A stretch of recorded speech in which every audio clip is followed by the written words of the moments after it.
कोण कोण गेम खेळतो मोबाईल मध्ये? प्रामाणिकपणे गेम्स खेळतात, व्हिडिओ, युट्यूबचे व्हिडिओ, इन्स्टाचे रील्स सगळे बघतात. ओके, तर एकदा हा मुलगा व्हिडिओ गेम खेळतो.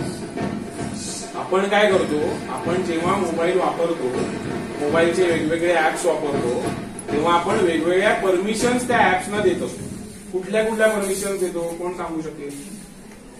सगळ्यात पहिले कुठली परमिशन देतो? एक तर ती ऍप डाउनलोड करायची परमिशन देतो. त्या ऍपला आपण SMS ची परमिशन देतो का? हो. का? कारण आपल्याला OTP हवा असतो.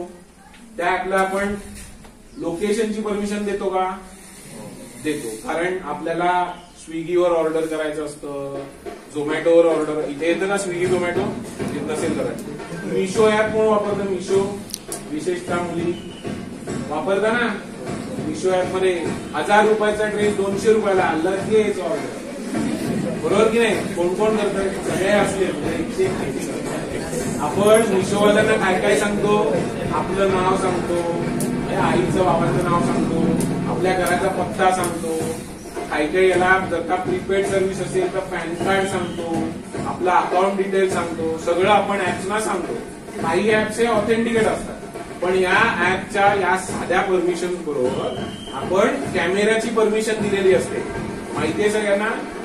आपण कॅमेऱ्याची परमिशन देतो, गॅलरीची परमिशन देतो, इमेजची परमिशन देतो. या सगळ्या परमिशन आपण बाय डिफॉल्ट दिलेल्या असतात.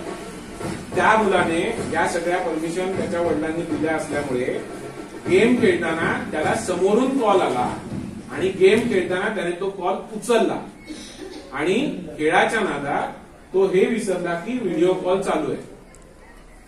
आणि गेम खेळतानाचे जे काही गेम खेळत होता तो 3-4 मिनिटं तो कॉल चालू राहिला आणि त्याला हे कळलंच नाही की आपला चेहरा त्या कॉलमध्ये रेकॉर्ड होतोय.